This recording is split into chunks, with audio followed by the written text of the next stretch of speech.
Hi, these comments are for RS, and I am Michael, and I'm getting ready to listen to your speaking practice test. And this is my free TOEFL speaking evaluation service.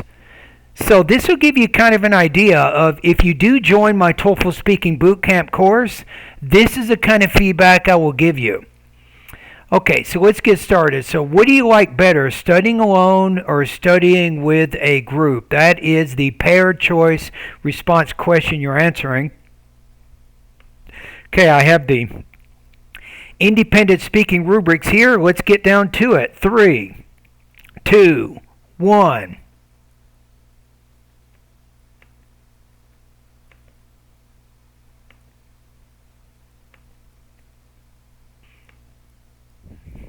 Okay, here we go.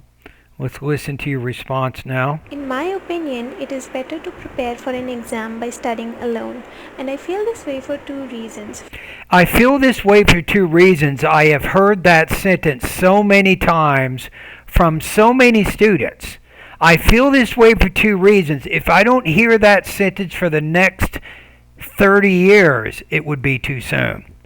So don't use that. You're copying sentences from the internet.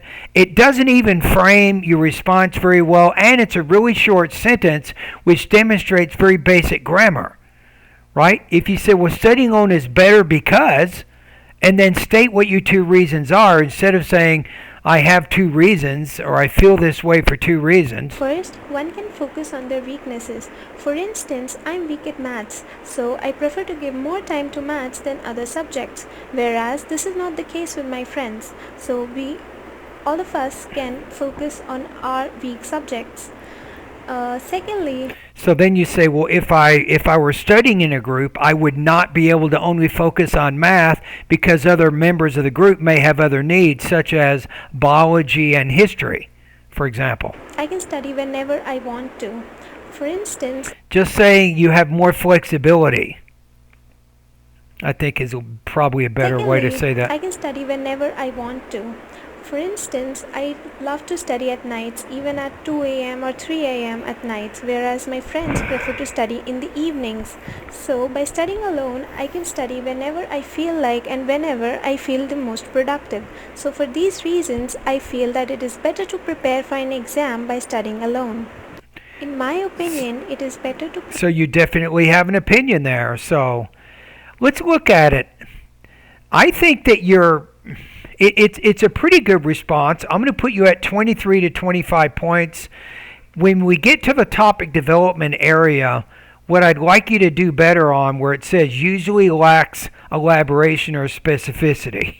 So when you talk about it's more flexible to study alone, you can be a little more specific. You can say, for example, last semester I had a really big exam in my calculus class, and to get ready for that class, I needed a lot of time to study, and on some days I was studying the differential equations in the morning. Other days I was studying in the evenings. Other days I was studying really late at night. So if I study alone, I can choose whenever I want to study. So just try to be a little bit more specific with the examples you give. It really does strengthen the argument you're trying to make. So that would be one, I think, suggestion that I can say there. What else? I think that your vocabulary imprecise, inaccurate. I don't think there's anything inaccurate or imprecise, but you might be a little bit limited in the range of your grammar and your vocabulary structures. Maybe that's why in the beginning you say, I feel this way for two reasons, instead of saying studying alone is much better because that involves the use of a complex sentence, but instead you chose to use two simple sentences there. So I think you're probably a little bit limited in the range of either your vocabulary or your grammar, and I think you can improve topic development a little bit more also. So that's why I'm going to put you at 23 to 25 points on this practice test based on those reasons.